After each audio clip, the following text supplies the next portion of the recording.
शांति। आज 30 जून 2023 के साकार मधुर महावाक्य हैं। आज जून मास का लास्ट डे है। हम सब अपने चार्ट को चेक करेंगे और शुक्रिया दिवस भी है। दिल से बाबा का शुक्रिया करते हैं जिन्होंने हमें चेक करना, चेंज करना सिखाया।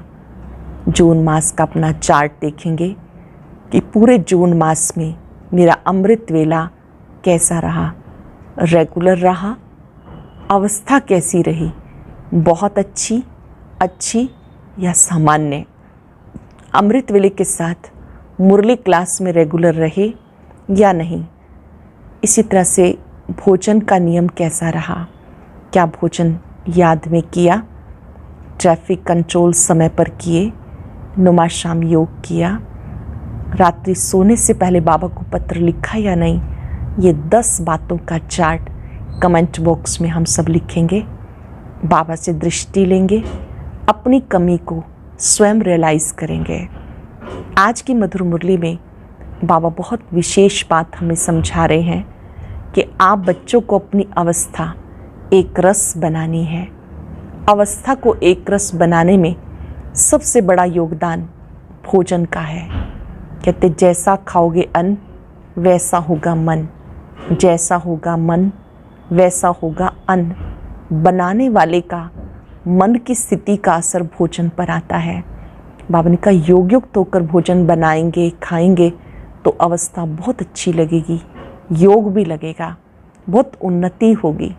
जो सर्विसेबल बच्चे हैं वो बहुत फुर्त होंगे। सर्विसेबल बच्चे सब कार्य अपने हाथ से करेंगे, भोजन भी खुशी से बनाएंगे, बाबा को भोग लगाकर फिर स्वीकार करेंगे। यहाँ तक बाबा ने कहा जो सर्विसेबल बच्चे हैं वो सारा दिन ज्ञान सुनेंगे, सुनाएंगे, रिपीट करेंगे, दूसरों को बाबा का संदेश देंगे। सर्विसेबल बच्चों को आराम पसंद नहीं बनना, एक एक को 10-10 सेंटर संभालने हैं। बाबा ने कहा पारलौकिक बाप से बातें करो, स्वयं से बातें करो, बुद्धि को ज्ञान मंथन में सदा बिजी रखो। इस पुरानी दुनिया से, पुराने शरीर से दिल नहीं लगाना, इस मांडवे से दिल नहीं लगानी, बाबा से दिल लगानी है। सुनते हैं बाबा के मधुर बोल। बाबा ने कहा मीठे बच्चे, इस पुरानी दुनिया, पुराने मांडवे से दिल हटा लो। तुम्हें बाबा के पास वापस जाना है, इसलिए घर को याद करो। इस पुरानी दुनिया, पुराने मांडवे से दिल हटा लो। तुम्हें बाप के पास जाना है, इसलिए घर को याद करो। क्वेश्चन है अपनी अवस्था को अच्छा बनाने के लिए किस बात का बहुत बहुत ध्यान रखना चाहिए। अवस्था को अच्छा बनाने के लिए भोजन का ध्यान रखना चाहिए। सेंसिबल बच्चे अपने हाथ से योग में रह के भोजन बनाएंगे और खाएंगे। अगर कोई बाबा को याद कर प्रेम से बैठ भोजन बनाए और खाए तो अवस्था बहुत अच्छी हो सकती है। अगर कोई बाबा को याद कर प्रेम से बैठ भोजन बनाए और खाए तो अवस्था बहुत अच्छी हो सकती है। बाबा की याद में भोजन बनाएंगे तो बाबा भी भासना लेंगे। सर्विसेबल बच्चों को बहुत फुर्त बनना चाहिए। हर प्रकार की सेवा अपने हाथ से करनी है। गीता मुझको सहारा देने वाले, ये दिल कहे तेरा शुक्रिया। ओम शांति। बच्चों प्रति बाबा बैठ समझाते, बच्चे जानते हम आत्माएं परम पिता परमात्मा बाप से सुन रही हैं। आगे सत्संगों में तुम ऐसे नहीं समझते थे कि हम आत्माएं परम पिता परमात्मा से सुन रही हैं। यहाँ बच्चे बाप के, बाप बच्चों के सम्मुख है। बाप निराकार है, आत्मा भी निराकार है। कितने ढेर के ढेर बच्चे हैं, ये बाप बिगर और कोई कह ना सके। जो बाबा के सम्मुख ब्राह्मण ब्राह्मणियाँ हैं उनको ही बाबा समझाते। तुम जानते हो इस समय सब पाप आत्माएं हैं, ये कोई पुण्य आत्माओं की दुनिया नहीं है। पुण्य आत्माओं की दुनिया सतयुग को कहा जाता है। अब तुम बच्चों को बेहद का बाप राजयोग सिखा रहे हैं। बाबा कहते इस पुरानी दुनिया में देह सहित जो कुछ भी है सब भूल जाना है, उससे वैराग आना चाहिए। यह बेहद का वैराग। तुम्हें कोई जंगल में नहीं जाना, रहना घर गृहस्थ में है, परंतु इस पुरानी दुनिया से दिल नहीं लगानी। ये कलयुग का मांडवा है। इस मांडवे में जब सतयुग था तो देवी देवताओं का राज्य था, उनका पार्ट बचता था। अब ये मांडवा पुराना हो गया। पुण्य आत्माओं की दुनिया सतयुग को कहा जाता है। अब तुम इन आँखों से जो कुछ देखते हो ये पुरानी चीज ही है। ये 84 जन्म पूरे करने हैं। इस पुरानी दुनिया से दिल नहीं लगानी है, दिल लगानी है नई दुनिया से। अब तो ये पुराना शरीर छोड़कर हमें वापस घर जाना है। खुशी रहनी चाहिए, बाबा हमें फिर से वापस ले जाने आए हैं। फिर से स्वर्ग में जाके पार्ट बजाना है। गोयाग्रस्त व्यवहार में रहते ममत्व मिटा देना है। पुरानी दुनिया को कब्रिस्तान बनना है। नाटक के एक्टर्स पार्ट पूरा करते हैं, फिर घर याद पड़ता है। तुम भी जानते हो ब्राह्मणों ने 84 का पार्ट बचाया। 84 का चक्र कहा जाता। वर्णों को याद करना पड़ता है। शिव बाबा बैठ फूलों को देखते हैं। बाबा जब आते हैं ब्रह्मा बाबा की भ्रिकुटी में बैठते हैं। सभी बच्चों को बाबा कह रहे हैं कि मैं अपने अच्छे फूलों को देख रहा हूँ। इनकी आत्मा भी देखती है, फिर बाबा को याद करती है। बाबा ने हमें ज्ञान सुनाया, वही बाप टीचर सतगुरु है। कोई शास्त्र तो हाथ में नहीं है। बच्चियाँ भी कहेंगी शिव बाबा ने सृष्टि चक्र की नॉलेज दी है, वो हमें सुनाते हैं। सतगुरु ही याद पड़ेगा। आत्माओं के रूप से बाबा भी याद आता। सारे वर्ल्ड की हिस्ट्री ज्योग्राफी भी याद पड़ती। ये भी जानते हो वहाँ हम आत्माएं अशरीरी रहती हैं। बाप तो सदा अशरीरी है। अब हम इस शरीर द्वारा कल्प पहले माफिक शिक्षा दे रहे हैं। बरोबर हम आत्मा हैं। पुण्य आत्मा पाप आत्मा कहा जाता। पाप व पुण्य परमात्मा नहीं कहा जाता। सन्यासियों को भी महान आत्मा कहेंगे। अगर परमात्मा सर्वव्यापी हो तो महान परमात्मा कहा जाए। ऐसे तो हो नहीं सकता कि परमात्मा बैठ यज्ञ तप आदि करे। भक्त भगवान को ढूंढते हैं। ये भी ड्रामा के अंदर भक्ति मार्ग की नूंद है। तुम्हें फिर से 21 जन्म सुख भोग, फिर 63 जन्म भक्ति मार्ग के अंदर चक्र में आना है। तुम जानते हो हमारा पार्ट सबसे न्यारा है। हर एक अविनाशी आत्मा को अविनाशी पार्ट मिला हुआ है। शरीर तो खत्म हो जाता है। आत्मा कहती हमने 84 का पार्ट बचाया, अब हमें पार्ट पूरा करके ये वस्त्र छोड़ना है। इसमें ममत्व नहीं रखना। आत्मा ही सब कुछ करती है। आत्मा पढ़ती है, कहती है हमने इतना पढ़ा है इन ऑर्गन्स द्वारा। आत्मा इनसे निकल जाती तो शरीर मुर्दा हो जाता। आत्मा कहती मैं अमर हूँ। तुम्हारी बुद्धि में अभी रहता। बरोबर इस बेहद के ड्रामा में हमारा 84 जन्मों का पार्ट है। अनेक एक्टर्स भिन्न भिन्न धर्म के हैं। भारत की बड़ी भारी महिमा है। क्रिश्चियन लोगों को भारत के लिए रिगार्ड है। समझते हैं भारत ही प्राचीन था, जानते नहीं वहाँ तो देवी देवताओं का राज्य था, जिसको भगवती भगवान कहते। गॉड कृष्णा नहीं, लॉर्ड कृष्णा कहते हैं। श्री कृष्ण के अथवा देवताओं के बहुत पुराने से पुराने चित्र मांगते हैं, क्योंकि फिर भी सबके बड़े हैं ना। देवी देवताएं सबसे बड़े हैं। भारत की बड़ी महिमा है। गीता में अगर नाम ना बदलते तो सब जानते कि हम मनुष्य आत्माओं के बाप का ये भारत खंड जन्म स्थान है। शिव के मंदिर तो जहाँ तहाँ हैं। पतित पावन बाप पतित दुनिया में आकर पावन बनाते हैं, तो ऊंच हुआ ना। महिमा भी होती है। शिवाय नमः। तुम मात पिता हम बालक तेरे, तुम्हारी कृपा से सुख घनेरे। तुम ज्ञान के सागर हो, तुम्हारी गतमत न्यारी है। तुम्हारी महिमा अपरम अपार है, परंतु फिर उसको भूल जाते हैं। इसलिए भारत की महिमा उड़ गई। अब बच्चे बाहर विलायत में जाएंगे तो उनको समझाना है सब आत्माओं का बाप वो निराकार है। तुम गॉड फादर को पुकारते हो, परंतु वो कब आते हैं ये किसी को पता नहीं। वह यूरोपवासी यादव भी जानते। हमने ये जो मिसाइल्स बनवाई इनसे ज़रूर हम अपने कुल का विनाश करेंगे। महाभारत लड़ाई मशहूर है। सामने मौत खड़ा है। भारत प्राचीन है तो उसके मददगार भी बहुत बनते। समझते भारत बहुत धनवान था। इतना तो खजाना था जो बाद में मुसलमानों ने हीरे जवाहरात की मणियाँ ले जाकर कब्रों में लगाई।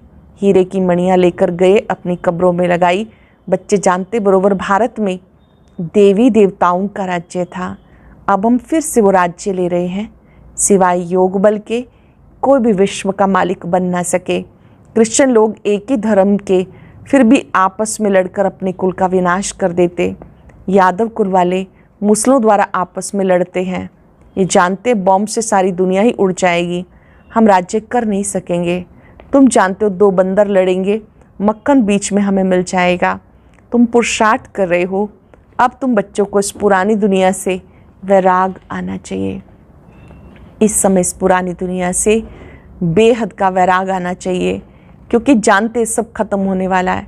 याद एक बाप को करना है। जैसे कहा जाता है एक बाप को याद करना है, तो उस महाज्योति का ज्योति बिंदु रूप और उनसे निकलता दिव्य प्रकाश तीसरे नेत्र से दिखाई देने लग जाए। कुछ सेकंड के लिए करेंगे अभ्यास, एक पर एकाग्र हो जाएंगे। गुणों का, शक्तियों का भंडार बाबा, उनसे निकलता दिव्य प्रकाश मुझ में समा रहा है।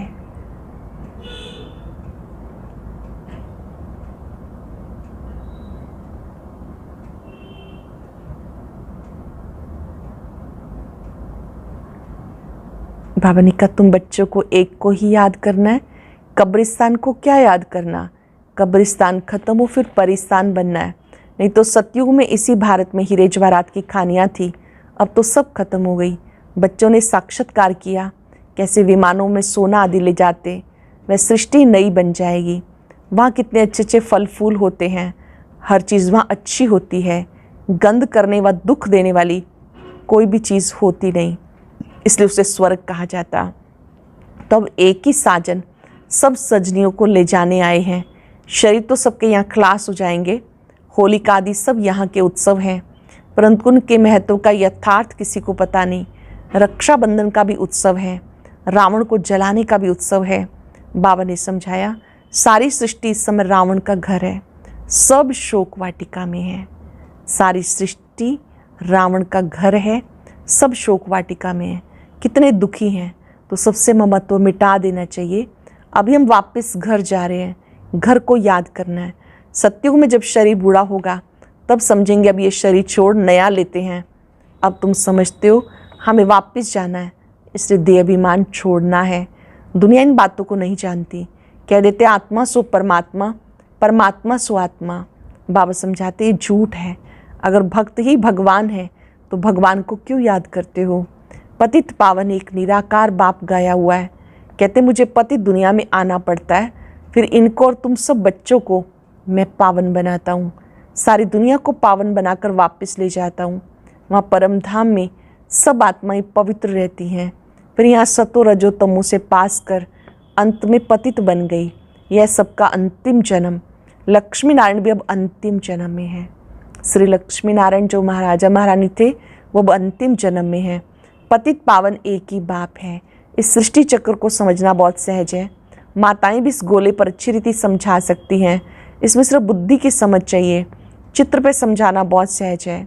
बाप बिगड़े नॉलेज कोई समझा नहीं सकता, और कोई के पास ये चित्र है नहीं। इन चित्रों का बहुत बहुत मान होगा। ये जो चित्र है बहुत अच्छी चीज़ है, इनका बहुत बहुत मान होगा। बाबा कहते जो पढ़े लिखे हैं उनको झाड़ त्रिमूर्ति का चित्र भेजो, विलायत में भी भेज दो, इससे फर्स्ट क्लास सर्विस हो सकती है। रूबरू जाके समझा सकते हो, ये नॉलेज है। कॉलेज में भी जाना चाहिए, उनको बेहद की हिस्ट्री ज्योग्राफी की नॉलेज मिले। जो ब्राह्मण कुल के होंगे उन्हें तीर लग जाएगा। भिन्न भिन्न प्रकार के डायरेक्शन बाबा देते। बच्चों को कभी जोश आता है तो कभी ठंडे सोडा वाटर हो जाते हैं, कभी बड़े उत्साह में रहते हैं और कभी सोडा वाटर हो जाते हैं। बड़ी बड़ी यूनिवर्सिटीज़ में ये चित्र दो, चित्र जाएंगे तब किसी को तीर लगेगा। विलायत के बड़े बड़े आदमियों को फ्री दो। बेहद का बाप कहते तुम फ्री दे सकते हो, परंतु ऐसे नहीं कि ट्रेन व बस में जो भी मिले उनको देते जाओ।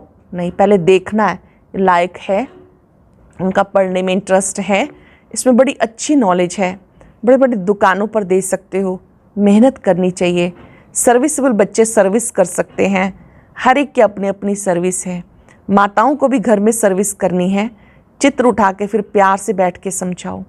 अपने घर में भी चित्र रखो, कोई आए तो उन्हें प्यार से समझाओ। छोटे छोटे बच्चों को चित्र पे बताया जाता है, कोई 4 मास का बच्चा, कोई 6 मास का, कोई 2 मास का। अब तुम्हारी बुद्धि में है 84 जन्म कैसे लेते हैं।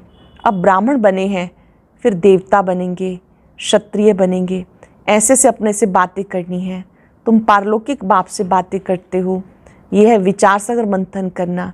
जितनी सर्विस करेंगे उतना इजाफा मिलेगा। तुम गॉडली सर्विस पर हो।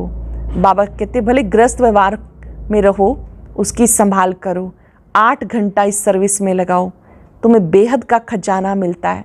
सारा दिन बुद्धि में स्वदर्शन चक्र फिरना चाहिए, 84 का चक्र याद आना चाहिए। ये क्यों भूल जाते हो? जितना सिमरन करेंगे उतना बाबा के गले का हार बनेंगे। जितना सिमरन करेंगे बाबा के गले का हार बनेंगे, फिर विष्णु के गले का हार बनेंगे। घड़ी घड़ी बच्चों को समझाया जाता, यहाँ धारणा अच्छी होगी क्योंकि यहाँ कोई मित्र संबंधी आदि तो है नहीं। मधुबन में आते हैं तो बाबा को याद करना है, तो यहाँ तो बाबा कहते धारणा अच्छी होगी, कोई मित्र संबंधी नहीं।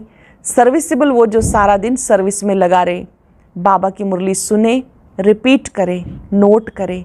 टीचर समझते हैं हमारे स्कूल से बहुत पास होकर निकले तो गवर्नमेंट इजाफा देगी। तुम ब्राह्मणों को भी ऐसा रहना चाहिए। हम झुंड का झुंड अच्छा तैयार कर बाबा के पास लेके जाएं, इसको कहेंगे सेंसिबल। अगर कोई मेहनत नहीं करते तो रिपोर्ट आती है, आराम हराम है। टीचर ऐसा फुर्त होना चाहिए जो 10 सेंटर संभाले। टीचर ऐसा फुर्त हो जो एक टाइम में 10 सेंटर संभाले, इधर उधर भागता रहे। 5-6 घंटा नींद काफ़ी है, बाकी मेहनत करनी चाहिए। अच्छे सेंसिबल बच्चे कोशिश कर भोजन भी अपने हाथ से बनाएंगे। बाबा को याद कर प्रेम से बैठ भोजन बनाए और खाए तो अवस्था बहुत अच्छी होगी। बाबा भी चाहते हैं अपने हाथ से बनाएं। बाबा को याद करके बनाएंगे तो बाबा को भी भासना मिलेगी। बाबा को याद करके बनाएंगे तो बाबा को भी भासना मिलेगी। बाप की याद से बहुत अच्छी उन्नति होगी। स्वदर्शन चक्र फिराते रहो। अच्छा मीठे मीठे सिक्के लदे बच्चों प्रति माता पिता बाप दादा का याद प्यार गुड मॉर्निंग। रूहानी बाप की रूहानी बच्चों को नमस्ते। रूहानी बच्चों की रूहानी बाप दादा को याद प्यार नमस्ते, गुड मॉर्निंग। शुक्रिया बाबा, शुक्रिया। धारणा के लिए सार, अपने आप से व पारलौकिक बाप से बातें कर विचार सागर मंथन में बुद्धि को बिजी रखना है। अपने आप से व पारलौकिक बाप से बातें कर विचार सागर मंथन में बुद्धि को बिजी रखना है। स्वदर्शन चक्रधारी बनना है। अभी हम वापस जा रहे हैं, ये शोक वाटिका है, इससे ममत्व मिटा देना है, नई दुनिया से दिल लगानी है। हम वापस जा रहे हैं, ये शोक वाटिका है, इससे ममत्व मिटा देना है, नई दुनिया से दिल लगानी है। वरदान है दिलाराम बाप की याद द्वारा तीनों कालों को अच्छा बनाने वाले इच्छा मुक्त भव। दिलाराम बाप की याद द्वारा तीनों कालों को अच्छा बनाने वाले इच्छा मुक्त भव। जिन बच्चों के दिल में एक दिलाराम बाप की याद है, वो सदा वाह वाह के गीत गाते रहते हैं। उनके मन में स्वप्न में भी हाय शब्द नहीं निकल सकता, क्योंकि जो हुआ वो भी वाह, जो हो रहा है वो भी वाह, जो होना है वो भी वाह वाह, तीनों काल वाह वाह, अर्थात अच्छे ते अच्छा है। जहाँ सब अच्छा है वहाँ कोई इच्छा उत्पन्न नहीं हो सकती, क्योंकि अच्छा तब कहेंगे जब सब प्राप्तियाँ हैं। प्राप्ति संपन्न बनना ही इच्छा मुक्त बनना है। प्राप्ति संपन्न बनना ही इच्छा मुक्त बनना है। सरल शब्दों में जब हम दिल से ये अनुभव करते हैं कि मेरे दिल में दिलाराम है, तो हर दृश्य को देखकर वाह वाह करेंगे। उन्हें अनुभव होगा कि सब अच्छे से अच्छा हो रहा है और सब प्राप्ति संपन्न बन जाएंगे। जब सब प्राप्ति संपन्न है तो कोई भी प्रकार की इच्छा नहीं हो सकती।